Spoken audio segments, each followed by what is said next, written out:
کیا انداز ہے جب اس عالم میں یزید کے دربار میں اس نے گستاخی کی امام حسین کی. یہاں لوگ کہتے ہیں کسی کو کچھ نہ کہو, کہ کیوں نہ کچھ کہیں, جو سیدنا امام حسین کے بارے میں بات کرے گا زبانیں کھینچیں گے اس کی, جو صحابہ کے بارے میں بات کرے گا ہم کرنے دیتے ہیں. یہ کیا بات ہوئی؟ گستاخی کرنا, بے ادبی کرنا, یہ کون سا دین ہے؟ یہ تو تم بے دینی پھیلا رہے ہو. سنو, جب اس نے بے ادبی کی تو سیدہ زینب چپ نہیں رہی, بلکہ حضرت زینب بولی اور کھڑی ہوئی, اور آپ نے تلاوت کی قرآن مجید کی اور آیتیں پڑھی, کہنے لگی وَتُعِزُّ مَن تَشَاءُ وَتُذِلُّ مَن تَشَاءُ بِیَدِکَ الْخَیرُ. اور آپ فرمانے لگی یزید تو کہتا ہے تیرے مخالفین پسپا ہو گئے, تجھے عزت ملی. آپ فرمانے لگے یہ تیرا دربار ہے نا, یہ تیرا سجا ہوا ہے نا, تیرا اس وقت ڈنڈا چلتا ہے نا. فرمانے لگی چند سال ٹھہر جا, تیرے اوپر لوگ لعنتیں برسائیں گے. اور فرمایا جب جمعے پڑھے جائیں گے تو لوگ میرے حسین کے نام کے خطبے پڑھیں گے. فرمایا آج یہ تیرا دربار ہے نا. حضرت نعمان بن بشیر صحابی رسول تھے, وہ کہتے ہیں میرے قریب ایک نابینا صحابی بیٹھا تھا, سنو سنو حوالہ میں دکھاؤں گا. کہنے لگے میرے قریب اس وقت یزید کے دربار میں ایک نابینا صحابی بیٹھے تھے. جب بی بی زینب نے یہ بات کی نا تو وہ نابینا صحابی میرا ہاتھ پکڑ کے کہنے لگے نعمان علی آ گئے, یہ تو علی کی آواز ہے, علی آ گئے. جبریل امی بول رہے ہوں جیسے, حکمت کے گوہر رول رہے ہوں جیسے, دربار دمشق میں وہ زینب کا خطاب منبر پہ علی بول رہے ہوں جیسے. کہنے لگے علی آ گئے, علی, یہ تو علی کی آواز ہے. جناب نعمان بن بشیر کہنے لگے نہیں, علی جب بولتے تھے تو بڑا رنگ ہوتا تھا, ابھی تو زینب کھل کے بول ہی نہیں رہی, ابھی تو زینب ستائی ہوئی ہے, ابھی تو زینب زخم کھا کے آئی ہے, ابھی تو زینب پیاسی ہے.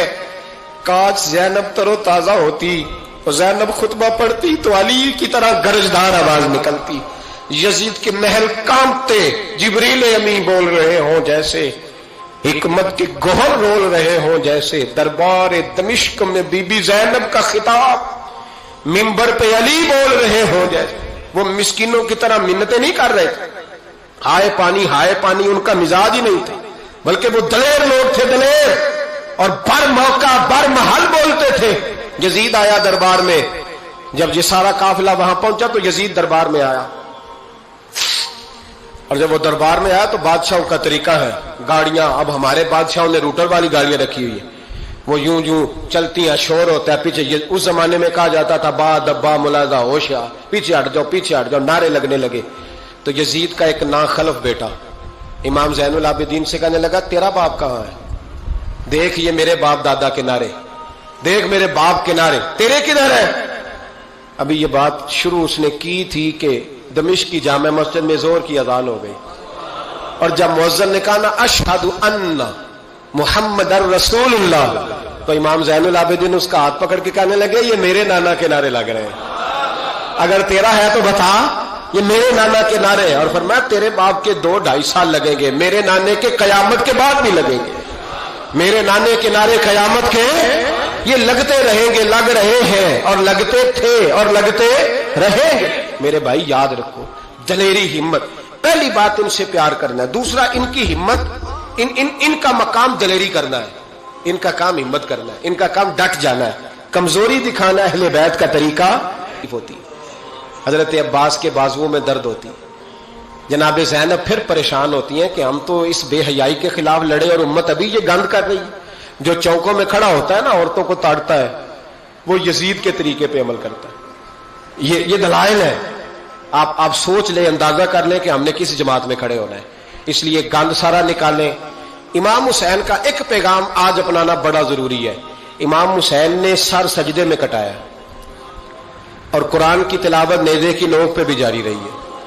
اس لیے آج کم از کم 10 نفل امام حسین کی سنت سمجھ کے ضرور پڑھیں گے انشاءاللہ. جنہوں نے روزہ رکھا ہے بڑا اچھا کیا ہے, چلو جو نہیں رکھ سکے پھر بھی نفلی ہے, کوئی فرض نہیں. کم از کم 3 دفعہ سورت یاسین کی تلاوت آج ضروری ہے امام حسین کے لیے. کریں گے انشاءاللہ تعالی.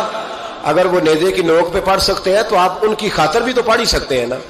تو بہت ضروری کام آج نفل پڑھنا ہے, اور بہت ضروری کام آج قرآن پاک کی تلاوت کرنا. کریں گے انشاءاللہ تعالی.